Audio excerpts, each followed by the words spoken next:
Owabi Wildlife Sanctuary came into being as a form of forming shelter over the Owabi Dam, which was created in 1928. Before the creation of the Owabi Dam, the whole area was a farming area. And so when the dam was created, it became necessary that a reserve is created to support the dam from excessive evaporation.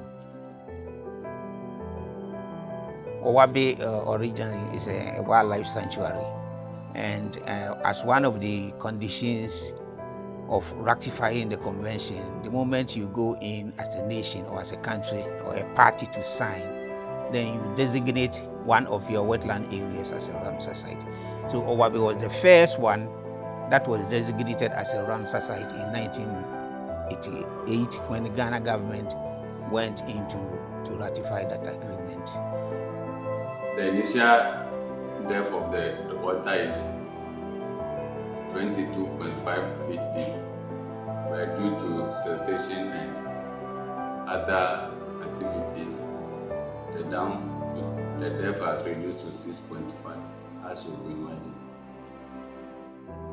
The Owabi Ramsar site was selected because we realized even though it was the first and only inland wetland designated as a Ramsar site in Ghana, there's less information and data concerning the site. A lot of people, benefited from Owabi in terms of water resources, also for farming activities, for hunting, and of course for extraction of herbal materials, of medicinal stuff in there. And so we thought that this is a wetlands of international importance as far as Ramsar Convention is concerned.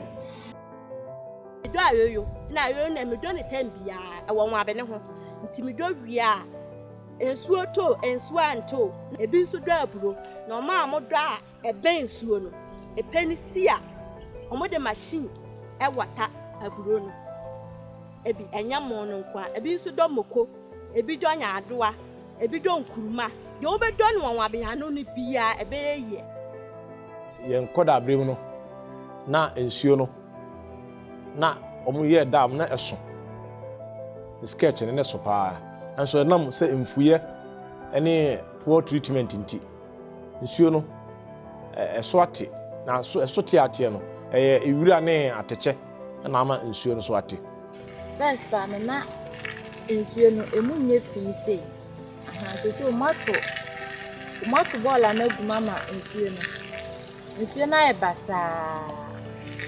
ebasa nti tele bi kura utimi de bɔ ne ma na enam afin ne dɔɔso nti ma ne ma ne bu akɔ etimi ye basa. The GMES Africa is a project being funded by the European Union and the African Union. It seeks to use Earth observation data to provide natural and water resource services and marine and coastal service. 13 consortia were created to see to the realization of these services. The Center for Remote Sensing and Geographic Information Services happened to be part of the consortium led by CSE in Senegal. The challenges often fall in the catchment area, of which the Wildlife Sanctuary forms part of it. Within the catchment area, there is excessive development. Once people's developments are going on, people create some waste that end up after rainwater has been washed. The waste end up in the dam. But then we try as much as possible to reduce the waste that gets into the dam.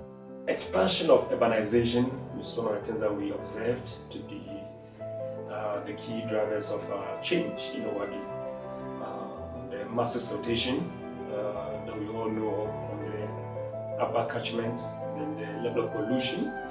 We also realized that fire was another issue there, and of course sun winning and then tree felling. These activities are not only done by the catchment communities within the fringes of Owabi, but also people from nearby communities that come in there to harvest the resources. The success story of Owabi is that The chiefs of the communities surrounding the Owabi Wildlife Sanctuary are in full support of the protection of the sanctuary. And so it makes it a bit easier managing it compared to other places where the chiefs are not in support of the protection of the Ramsar site.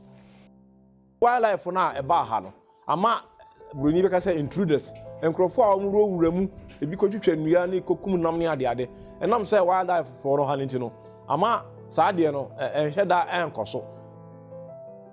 We need to create awareness among the communities that to be able to ensure the perpetual flow of resources that they benefit and that the whole community and the environment also benefit.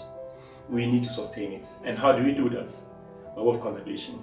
We have to probably put in measures, and here are called enforcement of conservation measures, to tell the community you cannot just move into a wetland, harvest whatever resources that you want, use the water the way you want and pollute it without any attempt to protect it or conserve it. And I think that this is what we need to do. So this is going to take a collective responsibility or effort between we, the academia, and of course the actors involved in Owabi protection. That is the wetland managers over there, the NGOs, the civil society, who are so much concerned about the sustenance of Owabi, should be able to work together in harmony in advising the community to be able to protect and conserve this resource that we all clamor to be able to protect for sustainable use.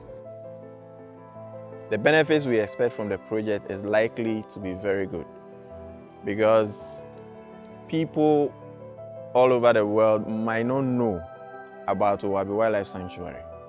But with this, more people will get to know Owabi Wildlife Sanctuary, and as they get to know it, it will increase our tourism potentials for the future. And as it increases, it will also increase our revenue for the government of Ghana.